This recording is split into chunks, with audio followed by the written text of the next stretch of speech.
When it comes to digital regulation, the EU is widely seen as a trailblazer.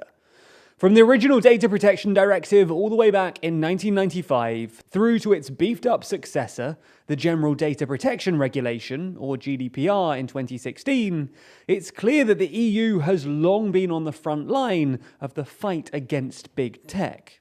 And they're continuing this fight, because this year the EU passed two further landmark pieces of consumer protection legislation, the Digital Markets Act and the Digital Services Act. So in this video, we'll take a look at the latest in this fight, and what these acts mean for big tech in Europe and beyond. If you like our videos and want more from TLDR EU, then be sure to subscribe to the channel and help us finally reach 500,000 subscribers. First things first though, what actually are the Digital Markets Act, otherwise known as the DMA, and the Digital Services Act, the DSA?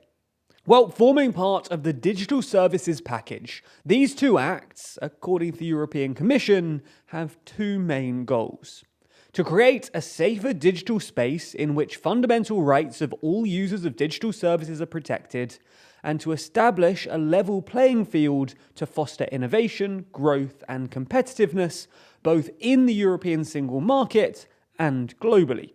Now, clearly, these mission statements aren't particularly informative. They're basically just a bunch of political buzzwords.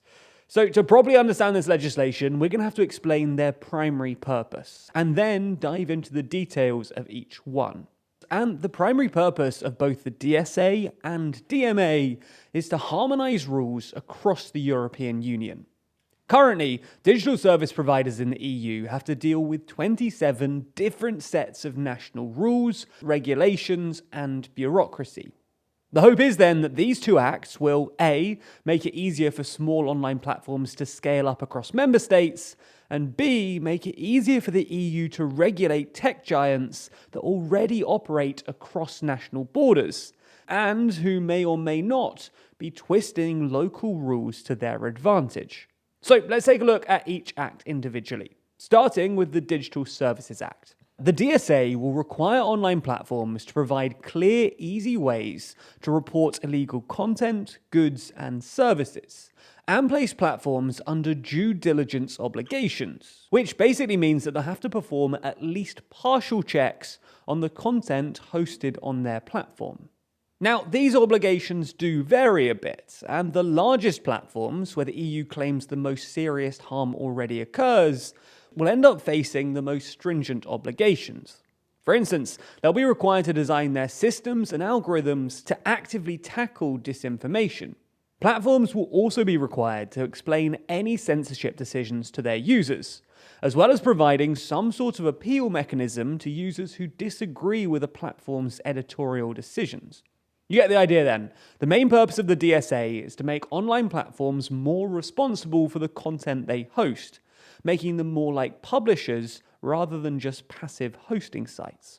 On top of this, the DSA will also ban targeted adverts which are directed at minors or use sensitive personal data, such as gender, religion, or sexual preference, as well as requiring platforms to provide meaningful information about targeted ads, including who sponsored the ad and how and why they targeted that user.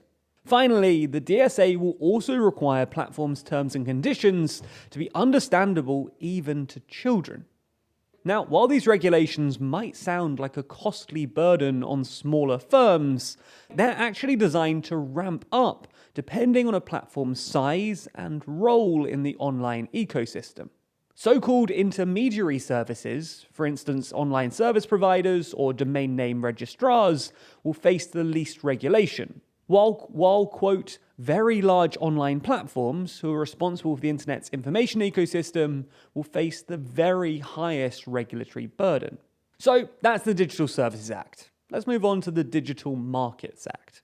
While the DSA focused on smaller platforms, the DMA is focused exclusively on the larger platforms, the so-called gatekeepers. According to the EU, a platform is a gatekeeper if they either have an annual turnover of at least 7.5 billion euros in the EU, have a market valuation of at least 75 billion euros, or have at least 45 million monthly end users and at least 10,000 business users established in the EU. Those designated as gatekeepers will have a number of obligations, a series of positive obligations, things they have to do, and a series of negative obligations, things they'll be prohibited from doing. On the positive side, gatekeeper platforms will be required to allow third parties to interoperate with the gatekeeper's own services, as well as allowing business owners to access the data that they generate from the platform.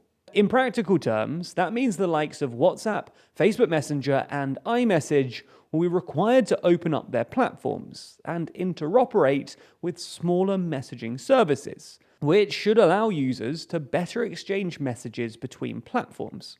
On the negative side, though, gatekeeper platforms will be barred from treating services and products offered by the gatekeeper itself more favorably in ranking than similar services or products offered by third parties on the gatekeeper's platform.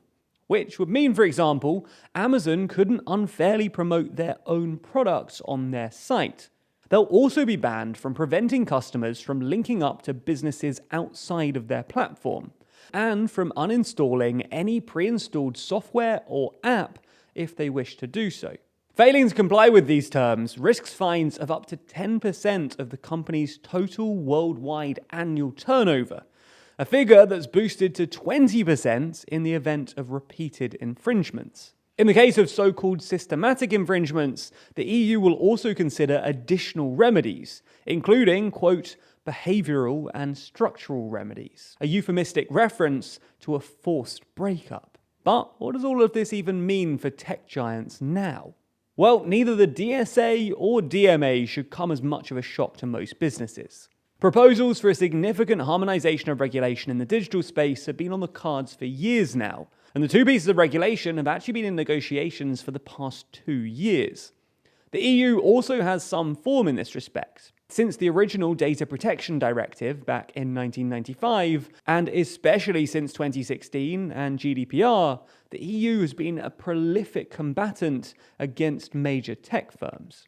As a final thing, it's worth noting that while these laws only technically apply to the European Union, in reality, by virtue of how large and influential the European market is, these new regulations will probably set the standard across the globe. This is a phenomenon known as the Brussels effect, and we actually did a video on it very recently, which is linked below. But already the US, Canada, UK, and Singapore, some of the largest markets outside of the EU, look set to follow the EU's example on this matter.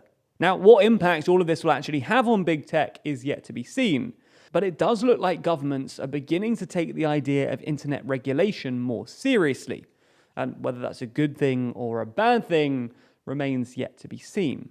But if you do want to be updated on this story as it plays out, then you should check out the Daily Briefing. That's our daily show where we explain 5 news stories every single day. We pick the big stories, the ones you need to know about, as well as some smaller ones that you might have otherwise missed.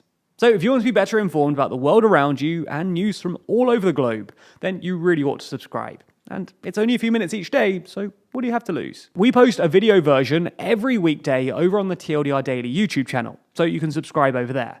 Or you can listen along to the podcast by searching for the TLDR Daily Briefing in your favourite podcast app. Thanks for your support, and I hope you enjoy the show.